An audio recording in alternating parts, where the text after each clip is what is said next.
قطبی روحانی بر مژده بسامانی از دوده رحمانی نوروز جهانی شد.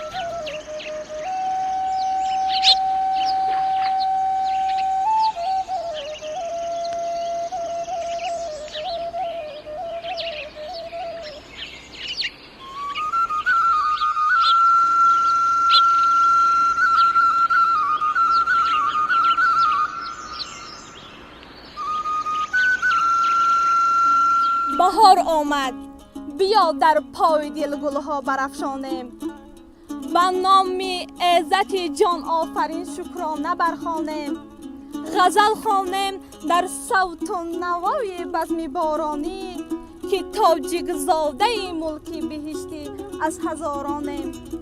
ای بهار سبز و بر خوش آمدی، ای عروس گلبسر خوش آمدی، سبز پوش کردی همه کوه و چمن، بر دیار تاجیکان خوش آمدی. نوروز بیا بیا بیا باز بیا، بر کشور تاجیک سرافراز بیا، از آمدنت خلق جهان خرسنده، با رنگ و بوی نو بپرداز بیا.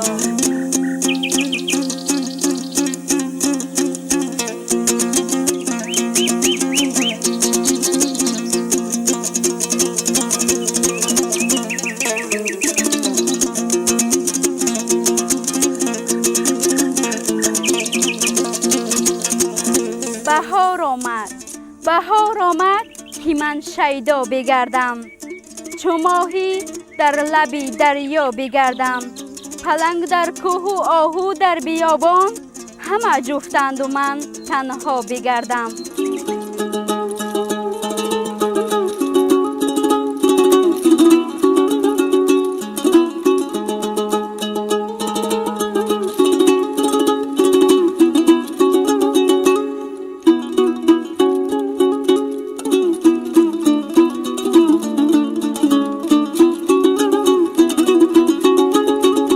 نوروزی عجم که زینت دنیا است، چون سنت جمشید ولی پیدا است.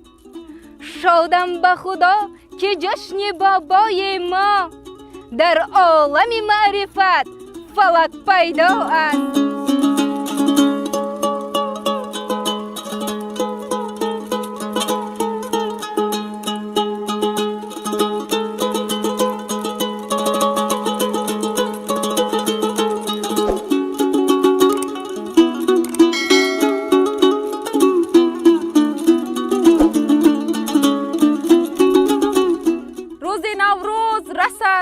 از همه در بوی نوروز رسد، از همه در پیرهن نوروز است، تاجیکستان وطن نوروز است.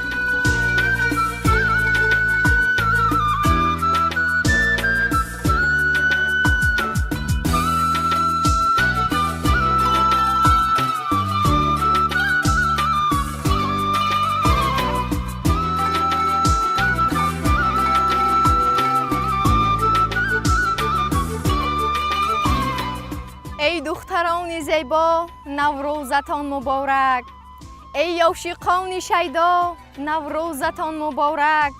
اندوه اگر درآید ناگه ز در برآید، در محفل فیروزتان نوروزتان مبارک.